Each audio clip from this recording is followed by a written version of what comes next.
Abu Dhabi শিল্পনগরী মুসাফা 23 নম্বর সানাইউর জামে মসজিদুর ফাঁসে বেস্ট স্পেয়ার পার্ট সংলগ্ন নতুন রেস্টুরেন্ট ভোজন বিলাস দেশর সাতলয় রকমারি হানাফিনার ফুয়ারে যাত্রা শুরু করছি। জানুয়ারির 9 তারিখ শুক্রবার বাদে মাগরিব প্রতিষ্ঠান ও পরিচালক মোহাম্মদ পারভেজ ফিতাহারি এই রেস্টুরেন্টর উদ্বোধন করে।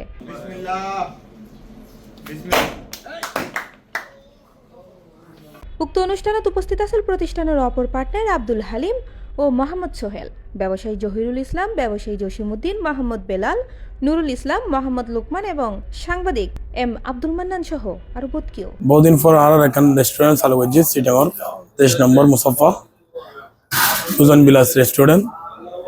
ওই ওনারা হানাফিনে বিয়াগিন ভালো তাই বলেন উন্নত মানব ওনারা আইবেন বেগরা তো কল বিয়াগুন সিটাং মারার বাংলাদেশি কাস্টমার বিয়াগুন আইবেন সমস্যা নেই, নাস্তা পানি পেইতে আইব। ওই ওনারা সবাই আর আইসি কিছু করিবালাই।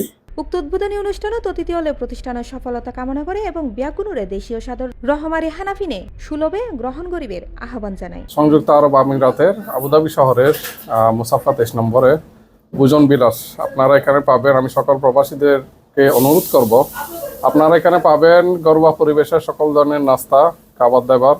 তো আপনারা আসুন, খাবার উপভোগ করুন, ইনশাল্লাহ আশা করি আমরা ভালো একটা সার্ভিস আপনাদেরকে দিব।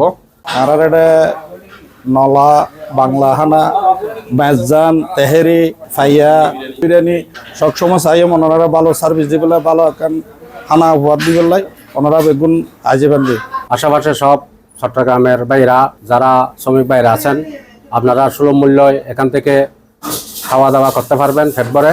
প্রতিষ্ঠানের পার্টনারগণ দ্বিপাক্ষিক আলোচনায় আমিরাতত বন্ধ বিষের ধার উন্মুক্ত করিবার লাই সরকারও দৃষ্টি আকর্ষণ করে। ফজরত উদ্বোধন উপলক্ষে মিলাদ মাহফিলের আয়োজন করা হয়। ভারত তো বিশেষ করে আমাদের বিশেষ সমস্যা বিশেষ জন তখন আর মানুষজন উন্নতভাবে করে নিতে পারে। বিষয় বন্ধ হওয়ার কারণে অনেকে আছে যে ব্যবসা প্রতিষ্ঠান মানে চাচ্ছে নতুন করে করার জন্য কিন্তু করতে পারতেছে না এই বিষয়ের কারণে। আমি বাংলাদেশ সরকারের প্রতি দৃষ্টি আকর্ষণ করছি। উক্ত উদ্বোধনী অনুষ্ঠানে দর্শকদের মধ্যে দেখা যায় আনন্দ ও উৎসাহ। C plus TV Chittagong.